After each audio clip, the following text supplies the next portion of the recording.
नमस्कार दोस्तों, जैसा कि आपको पता है उत्तर प्रदेश पुलिस भर्ती परीक्षा के 2 दिन शेष बचे हैं। उन 2 दिनों में अब क्या करें और कैसे करें। डरना बिल्कुल नहीं है। बहुत सारे दोस्तों के कमेंट भी आ रहे हैं कि डर लग रहा है भाई, अब क्या करें। तो डरना तो एक स्वाभाविक प्रक्रिया है, क्योंकि आपने तैयारी की, आपने मेहनत की है। और डरता वो है जिसने मेहनत की होती है, वो नहीं डरेगा जिसने मेहनत नहीं की। वो किस चीज़ से डरेगा? आपको खोने का डर है, इसलिए आप डर रहे हैं। आपके अंदर वो जुनून है, वो जज्बा है, आपको वर्दी लेने का बहुत बड़ा शौक था, आपने उसके लिए बहुत बड़ी मेहनत की है, इसलिए आपको डर लग रहा है। कहीं ऐसा ना हो कि वर्दी हमारे हाथ से छूट जाए।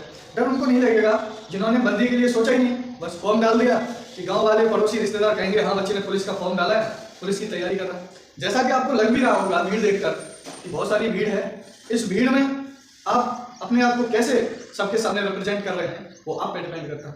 आपकी सोच, आपकी कड़ी मेहनत, आपके इरादे आपको ये नौकरी दिला कर रहेंगे। और डरने की बात है तो डर तो सबको लगता है, लेकिन डर के आगे जीत है, ये आप लोगों ने सुना है। तो आज हम बात करेंगे कि अब पेपर में क्या सावधानियां बरतनी चाहिए, पेपर को कैसे करना चाहिए। हम आशा करते हैं आप लोगों ने बहुत अच्छी मेहनत की होगी और बहुत सारे प्रैक्टिस सेट लगाए होंगे, जिससे आप इस मुकाम पर पहुंचे होंगे कि हम एक वर्दी लेकर रहेंगे। और वर्दी तभी मिलेगी जब आपने वास्तव में मेहनत की होगी। अगर दिखावा किया होगा दोस्तों के साथ, रिश्तेदारों के साथ, माता पिता के साथ, तो वो मजाक अगर आपने किया है तो वो आपको सामने दिख जाएगा जिस दिन रिजल्ट आएगा। ये बात रही आपको समझाने की। तो अब हम बात कर रहे हैं टॉपिक वाइज कैसे कैसे करें, किस सब्जेक्ट को पहले करें, कौन से सब्जेक्ट को बाद में करें।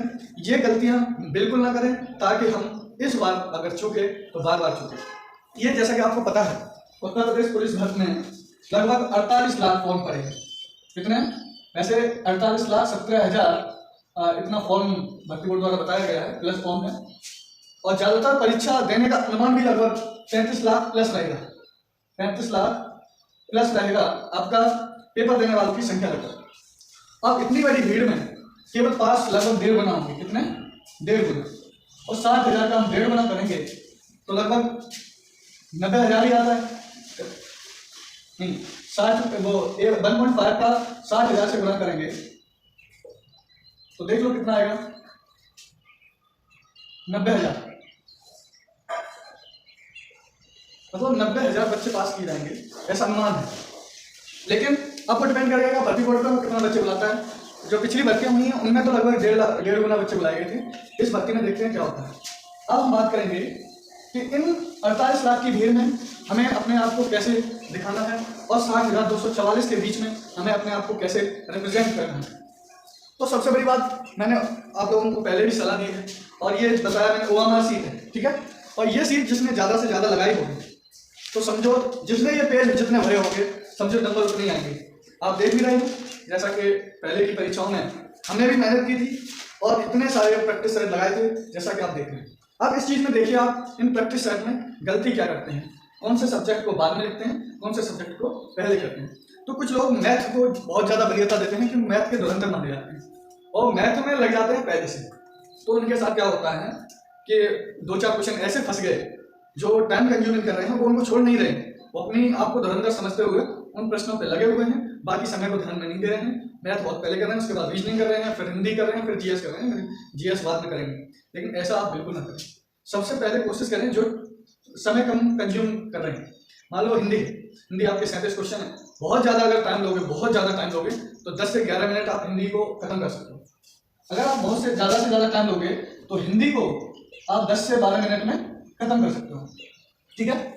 ऐसे ही अगर हम जीएस की बात कर रहे हैं, जीएस अगर आपको आ रही है तो जीएस भी आप ज़्यादा से ज़्यादा टाइम लेंगे 20 से 25 मिनट, अगर हम ज़्यादा से ज़्यादा बात करें। इन 2 सब्जेक्ट को करने में हमें ज़्यादा से ज़्यादा 30 मिनट लग सकते हैं, 30 से 37 मिनट इतना टाइम लगेगा केवल 2 सब्जेक्ट करने के बाद। अब आपके पास बचे हैं लगभग आपका मान लो 30 है तो 90 मिनट मान लो, 90 मिनट आपके शेष बचे हैं। इन 90 मिनट में आपको क्या करना है? इन 90 मिनट में आपको मैथ और रीजनिंग के कितने क्वेश्चन करने हैं 90 मिनट में आपको बताना। इसका मैथ का आपका जो क्वेश्चन आते हैं लगभग 20 आते हैं, ठीक है। और इसके मान लो तो 56 क्वेश्चन आएंगे, 55, ठीक है। तो इन 75-76 क्वेश्चन को लगभग आपको 90 मिनट में करना है। अब ये आपके ऊपर डिपेंड करता है, आप चाहे तो यहाँ पे भी टाइम बचा सकते हैं और 1 मिनट से ज़्यादा का समय बचा के चलेंगे हर एक क्वेश्चन के लिए, मैथ और रीजनिंग का। तो आप अच्छे से आसानी से मैथ अपना पेपर सॉल्व कर सकते हैं समय रहते हुए। कुछ बच्चे समय रहते हुए पेपर को सॉल्व नहीं कर पाते हैं और बहुत सारे क्वेश्चन जो सरल होते हैं वो छूट जाते हैं। आपको ऐसा नहीं करना है। आपको जितना आ रहा है वो पहले एक बार में पूरा पेपर करिए। उसके बाद जब आप उसको OMR शीट पर फिल कर लो जितने आपने सही किए, उसके बाद दोबारा से रिवीजन करो कि हमने कौन कौन से क्वेश्चन छोड़े हैं, उनको स्टार बना लो। जिन क्वेश्चनों को आप छोड़ रहे हैं उन पर स्टार बना लो और दोबारा से जब भी हम कर रहे हैं तो डायरेक्ट हम उन्हीं क्वेश्चन को देखेंगे जिस पर मैंने स्टार बनाया है, जिसको मैंने किया नहीं। उन क्वेश्चनों को करने के बाद जो क्वेश्चन वो भी लगे कि हाँ ये इजी था। कभी कभी ऐसा होता है कि बहुत इजी क्वेश्चन होता है, हमारे माइंड में लॉजिक नहीं आता कि ये किस लॉजिक से हो, और बाद में दोबारा से आने पे बहुत सारे सवाल करने के बाद हमें टाइम मिल जाता है तो पता चल जाता है कि इसका लॉजिक ये हो सकता है। वो क्वेश्चन आसानी से हो जाते हैं, बहुत आसान भी होते हैं, लेकिन पहली बार में जब वो कंप्लीट नहीं हो पाते हैं, सही नहीं हो पाते हैं, तो उनको दोबारा से रिवीजन कर सकते हैं। इस तरीके से आप चाहें तो अपना टाइम बचा सकते हैं।